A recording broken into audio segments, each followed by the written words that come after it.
18 जून 2025 बुधवार, वर्ष का 11वां सप्ताह।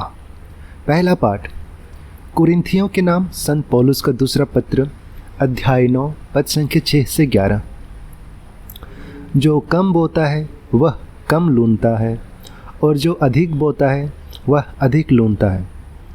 हर एक ने अपने मन में जितना निश्चित किया है उतना ही दे दे। वह अनिच्छा से अथवा लाचारी से ऐसा ना करे, क्योंकि ईश्वर खुशी से देने वाले को प्यार करता है।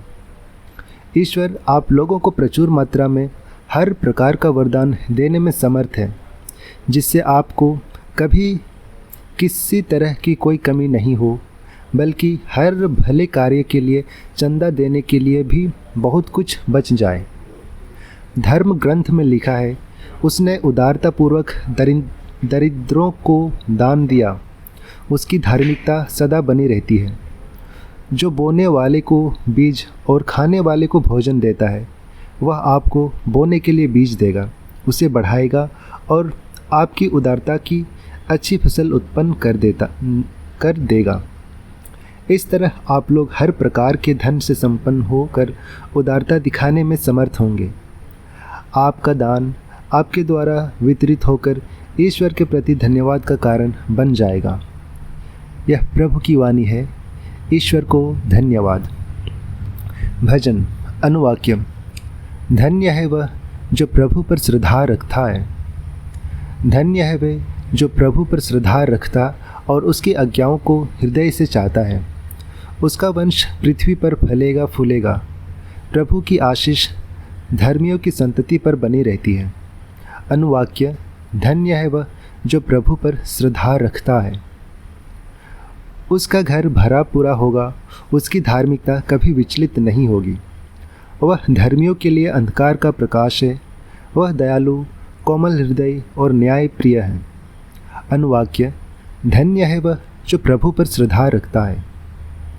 वह उदारतापूर्वक दरिद्रों को दान देता है। उसकी न्याय प्रियता सदा बनी रहती है। उसकी शक्ति तथा ख्याति बढ़ती जाएगी। अनुवाक्य। धन्य है वह जो प्रभु पर श्रद्धा रखता है। जय घोष। हालेलुया। प्रभु कहते हैं, यदि कोई मुझे प्यार करेगा तो वह मेरी शिक्षा पर चलेगा। मेरा पिता उसे प्यार करेगा और हम उसके पास आकर उसमें निवास करेंगे। हालेलुया।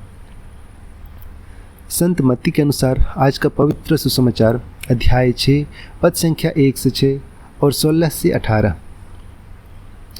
यीशु ने अपने शिष्यों से कहा, सावधान रहो। लोगों का ध्यान आकर्षित करने के लिए अपने धर्म कार्यों का प्रदर्शन ना करो, नहीं तो तुम अपने स्वर्गीय पिता के पुरस्कार से वंचित रह जाओगे। तुम दान देते हो तो उसका ढिंढोरा नहीं पिटवाओ। ढोंगी सभागृहों और गलियों में ऐसा ही किया करते हैं, जिससे लोग उसकी प्रशंसा करें। मैं तुम लोगों से कह देता हूँ, वे अपना पुरस्कार पा चुके हैं। जब तुम दान देते हो तो तुम्हारा बायां हाथ यह न जानने पाए कि तुम्हारा दायां हाथ क्या कर रहा है। तुम्हारा दान गुप्त रहे और तुम्हारा पिता जो सब कुछ देखता है तुम्हें पुरस्कार देगा। ढोंगियों की तरह प्रार्थना नहीं करो। वे सभागृहों में और चौकों पर खड़ा होकर प्रार्थना करना पसंद करते हैं, जिससे लोग उन्हें देख सकें। मैं तुम लोगों से कह देता हूँ, वे अपना पुरस्कार पा चुके हैं। जब तुम प्रार्थना करते हो तो अपने कमरे में जाकर द्वार बंद कर लो और एकांत में अपने पिता से प्रार्थना करो। तुम्हारा पिता जो एकांत को भी देखता है तुम्हें पुरस्कार देगा। ढोंगियों की तरह मुंह उदास बनाकर उपवास नहीं करो। वे अपना मुंह मलिन कर लेते हैं, जिससे लोग यह समझें कि वे उपवास कर रहे हैं। मैं तुम लोगों से कह देता हूँ, वे अपना पुरस्कार पा चुके हैं। जब तुम उपवास करते हो तो अपने सिर में तेल लगाओ और अपना मुंह धो लो, जिससे लोगों को नहीं बल्कि तुम्हारे पिता को जो अदृश्य है वह पता चले कि तुम उपवास कर रहे हो। तुम्हारा पिता जो अदृश्य को भी देखता है तुम्हें पुरस्कार देगा। यह हमारे प्रभु यीशु ख्रिस्त का सुसमाचार है। हे ख्रिस्त, तेरी स्तुति हो। तो आइए आज के इन पाठों पर हम मनन चिंतन करेंगे और इसे हम सुनेंगे फादर डेनिस तिग्गा के द्वारा। और वो बताते हैं, यीशु ने 3 महत्वपूर्ण बातों पर जोर दिया: प्रार्थना, उपवास और दान देना। यहूदी धर्म में उन्हें धार्मिक जीवन के 3 मुख्य स्तंभ माना जाता था। लेकिन यीशु ने एक गहरा सवाल पूछा, तुम यह सब क्यों करते हो? क्या इसलिए ताकि लोग तुम्हारी तारीफ करें, या इसलिए कि तुम सच में ईश्वर की महिमा करना चाहते हो? यीशु अपने शिष्यों को चेतावनी देते हैं कि वे दूसरों से प्रशंसा पाने की चाह से दूर रहें। सच्ची भक्ति केवल पवित्र दिखने का नाम नहीं, बल्कि ईश्वर के प्रति सच्चे प्रेम, आदर और आज्ञाकारिता का भाव है। यह पवित्र आत्मा को उपहार है जो हमें हर बात में ईश्वर को प्रसन्न करने की इच्छा देता है।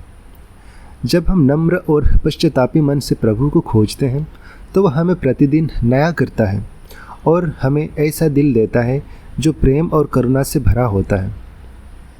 संत अगस्टिन ने कहा, जब मैं पूरी तरह तुझसे एक हो जाऊं, तब कोई दुख या कठिनाई नहीं रहेगी। आइए आज हम ईश्वर से प्रार्थना करें कि वह हमें उसके और दूसरों के प्रति प्रेम के साथ सच्चे मन से प्रार्थना करने, उदारतापूर्वक दान देने और चुपचाप उपवास करने में सहायता दे।